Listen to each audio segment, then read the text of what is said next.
For 2.5 million years, the Earth's climate has fluctuated, cycling from ice ages to warmer periods. But in the last century, the planet's temperature has risen unusually fast, about 1.2 to 1.4 degrees Fahrenheit. Scientists believe it's human activity that's driving the temperatures up, a process known as global warming.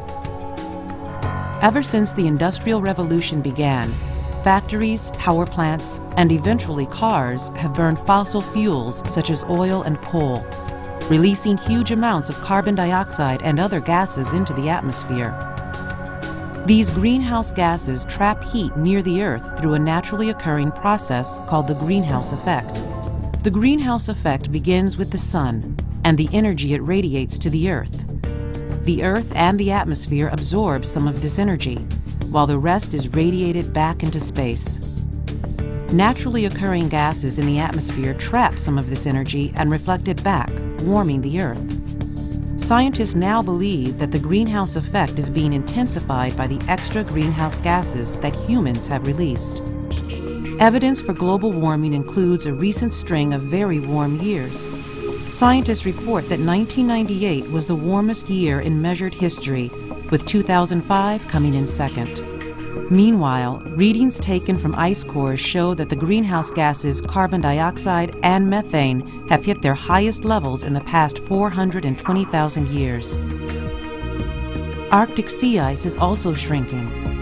According to NASA studies, the extent of Arctic sea ice has declined about 10% in the last 30 years.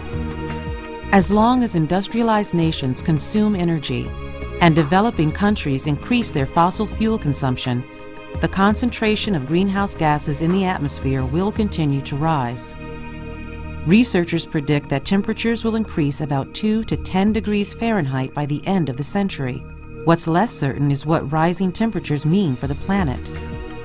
Some climate models predict subtle changes.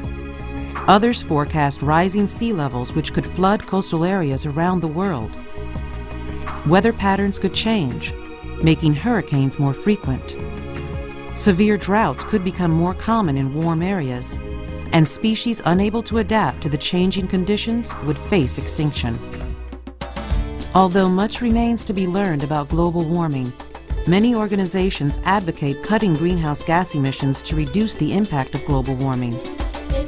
Consumers can help by saving energy around the house, switching to compact fluorescent light bulbs, and driving fewer miles in the car each week. These simple changes may help keep the Earth cooler in the future.